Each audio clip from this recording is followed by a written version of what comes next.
राहुल गांधी जी और मंच पर बैठे हुए जयराम रमेश जी, वेणुगोपाल जी और मेरे मीडिया के सारे दोस्तों, मैं आपके सामने चंद बातें रखूंगा।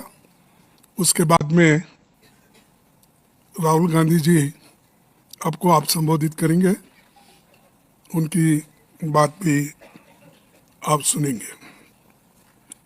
आज की जो CWC की मीटिंग हुई, ये मीटिंग में हमने ये शपथ ग्रहण किया कि मनरेगा योजना को प्रमुख बिंदु बनाकर सारे देश में एक बहुत बड़ा आंदोलन करने का निर्णय लिया।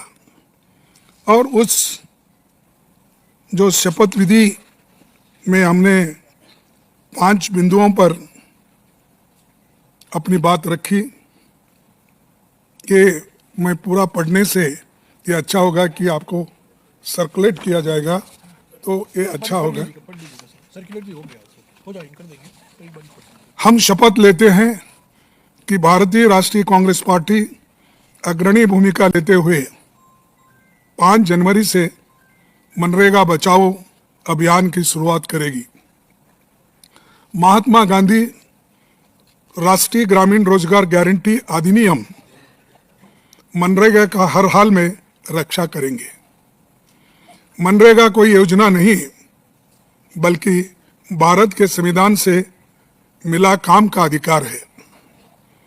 हम ये संकल्प लेते हैं कि ग्रामीण मजदूर के सम्मान, रोजगार, मजदूरी और समय पर भुगतान के अधिकार के लिए एकजुट होकर संघर्ष करेंगे और मांग आधारित योजना और ग्राम सभा के अधिकार की रक्षा हम लोग करेंगे।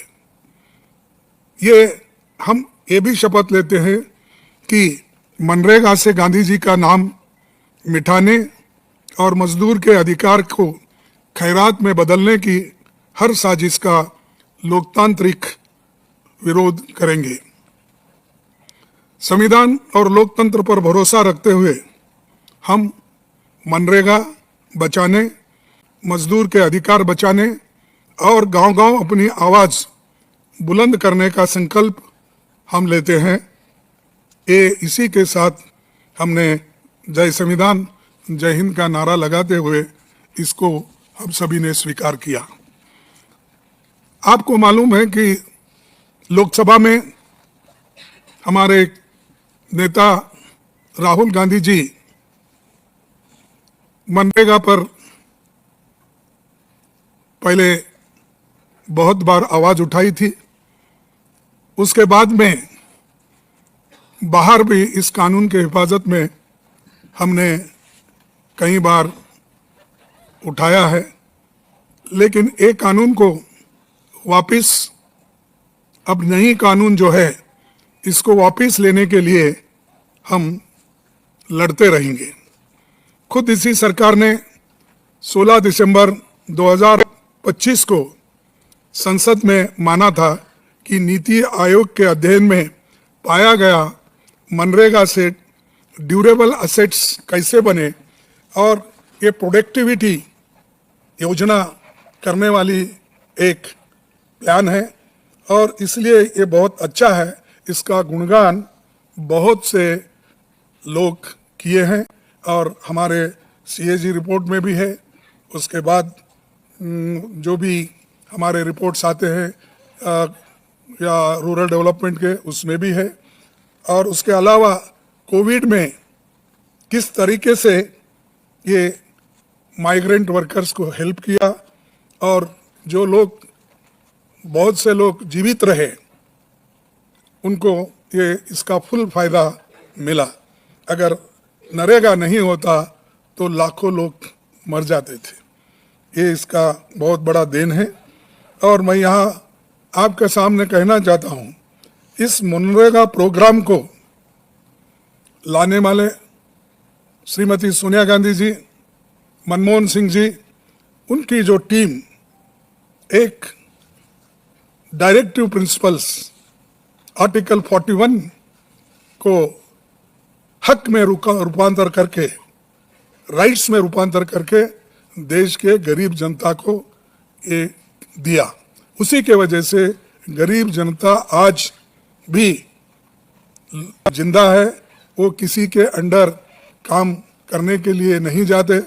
जब ज़रूरी होता है तो ये 100 दिन जो हमने पहले गारंटी दी थी, और कभी कभी ज़रूरत है तो इसको बढ़ाने का भी एक सरकार के पास अधिकार था, लेकिन ये सब इन्होंने छीन लिया। गांव, गरीब, कमज़ोर तबकों के लिए सबसे बड़ी मददगार रही मनरेगा। 11-12 से अब तक लगभग करोड़ों परिवारों को रोजगार मिला है। मनरेगा ने दलितों, आदिवासियों, महिलाओं, वंचित तबकों को गांव में ही रोजगार देकर सशक्त किया, पलायन रुका, गांव में बुनियादी ढांचा और पर्यावरण संरक्षण मजबूत हुआ। मैं ये कहीं बता रहा हूं कि अपने ही गांव में रह के जो छोटी मोटी खेती भी अगर उनकी होती है तो उसकी भी वो एक तरफ काश्त करके उसका लाभ उठाते थे, और दूसरी तरफ उनको जब मजदूरी नहीं मिलता था तब वो लोग नरेगा के स्कीम के तहत वो काम पे भी जाते थे। लेकिन ये सरकार गरीबों का हक छीनने में बहुत उन्होंने प्रयास किया है, और इससे देहातों में ही नहीं, जो लोग इस पर निर्भर थे वो सब लोग आज बहुत गुस्से में हैं, और इसका वो गुस्सा जो है इनके ऊपर बहुत भारी पड़ेगा। जैसा कि किसानों के 3 काले कानून थे, उसको रद्द करने के लिए जो किसानों ने लड़ाई लड़ी, हमने लड़ाई लड़ी, और जो पार्लियामेंट में राहुल गांधी जी, हम सभी लोग, इवन अपोजिशन पार्टी के लोग भी हमारे साथ आए, लड़े, उसी लिए उनको वापस लेना पड़ा, और किसान भी भारी आंदोलन करे। उसका ये एक नमूना आपके सामने पेश कर रहा हूँ। इसीलिए श्रमिकों की मजदूरी का 100% भुगतान केंद्र सरकार करता था, यानी 90% सेंट्रल गवर्नमेंट देती थी, 10% स्टेट गवर्नमेंट। आज वो 60% सेंट्रल गवर्नमेंट और 40% स्टेट गवर्नमेंट। इसका मतलब है कि स्टेट गवर्नमेंट पे भारी बोझा, आर्थिक बोझा उसके ऊपर पड़ेगा, और आर्थिक बोझा पड़ने के बाद कोई डेवलपमेंट नहीं होगा स्टेट में। और ये एक तरफा निर्णय लिया गया है, ना वो स्टेट गवर्नमेंट को पूछे, ना लोगों को पूछे, ना स्टेक होल्डर से पूछे, ना और जो इससे बुरी हालत में रहने वाले लोगों का भी, यानी पंचायत के मेंबर्स या तालुका या जिला पंचायत, किसको भी उन्होंने विश्वास में लेके एक कानून नहीं लाया। सिर्फ गरीबों को कुचलने के लिए और उनको दबाने के लिए ये कानून लाया गया है। इसीलिए हम इसका पुरजोर खिलाफ करेंगे, विरोध करेंगे, और इसके बारे में हम लड़ते रहेंगे। सड़क पे भी लड़ेंगे, आने वाले दिन में पार्लियामेंट में भी लड़ेंगे। ये हम इरादा करके आज CWC में हमने निर्णय लिया है। और जब भारत दुनिया की 4थी सबसे बड़ी अर्थव्यवस्था बन चुका है उनके कहने के मुताबिक, तो केंद्र सरकार ने मनरेगा जैसी योजना को तबाह क्यों किया? आपके पास इतने पैसे हैं, अरे बैंक से उठा उठा के अमीर लोग लूट रहे हैं, और जैसा कि अदानी, अंबानी, बहुत से लोग, इतने लोग हैं, जितना चाहे वो उतना बैंक से लोन लेते हैं, डुबाते हैं, फिर दूसरे का जाते हैं, तो इतने पैसे बैंक से वो निकाल के उनको दे रहे हैं। क्या मजदूरों के लिए आपके पास 30% और उनको देने का आपके पास पैसे नहीं थे, हिम्मत नहीं है आपकी? तो इसका मतलब ये है कि वो गरीबों के तरफदारी नहीं करते, वो सिर्फ अमीर लोगों के साथ है, और अमीर लोगों के साथ रहने वाला वो कभी गरीब का साथ नहीं देगा। इसीलिए गरीबों की बाजू हम लेकर लड़ रहे हैं और लड़ते रहेंगे। और दूसरा, मनरेगा से राष्ट्रपिता महात्मा गांधी का नाम हटाना ये एक अपमान है, क्योंकि सोनिया गांधी जी और मनमोहन सिंह जी ने तो इसको राइट बेस्ड कानून बनाया था, तुमने तो सिर्फ नाम बदलने का शुरू किए हैं। अरे हम हकूक दिए, राइट्स दिए, तुम नाम बदलने के पीछे भी गिरे हैं। सिर्फ गांधी फैमिली के नाम ही नहीं, वो महात्मा गांधी को भी उनका नाम भी पसंद नहीं है, क्योंकि मोहनदास करमचंद गांधी, उनका भी गांधी सरनेम है।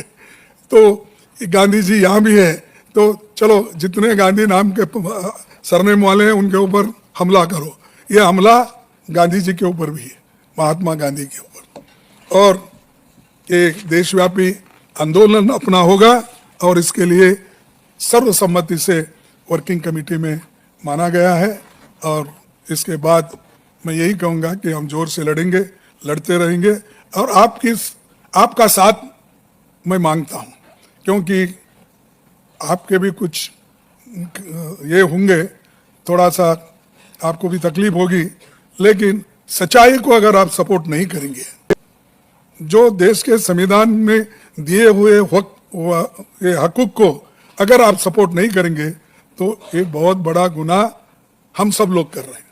तो इसलिए इतना ही कह के मैं अपने 4 शब्द को समाप्त करता हूं, और राहुल गांधी जी आपके सामने अपनी बात रखेंगे। धन्यवाद। धन्यवाद खारगे जी, आप सबका यहाँ बहुत बहुत स्वागत। ठीक है सर, आप सबका स्वागत। मनरेगा सिर्फ एक योजना नहीं थी, मनरेगा राइट्स बेस्ड कॉन्सेप्ट था। मनरेगा से देश में करोड़ों लोगों को एक मिनिमम वेज मिलती थी, जिसके नीचे जब मनरेगा चालू होता था तो उसी लेवल पर उनको मिनिमम वेज मिल जाती थी। और मनरेगा जो हमारा 3rd टियर है, पंचायती राज का जो टियर है, उसमें directly political participation, finance, support का एक साधन था, मेथड था। तो ये डायरेक्ट राइट्स बेस्ड का जो कॉन्सेप्ट है, उस पर आक्रमण है। दूसरी बात, जो फेडरल स्ट्रक्चर है, स्टेट्स का जो स्ट्रक्चर है, उस पर भी ये आक्रमण है। ये जो पैसा लिया जा रहा है, ये स्टेट से छीनकर सेंटर ले रहा है। तो ये concentration of power, concentration of finance है। इससे देश को नुकसान होगा, इससे जो गरीब जनता है उनको नुकसान होगा, उनको दर्द पहुंचेगा, उनको कष्ट होगा। और आखिरी बात, मुझे बताया गया है कि ये decision directly prime minister office से लिया गया है और मंत्री से बिना पूछे, कैबिनेट से बिना पूछे यह डिसीजन लिया गया है।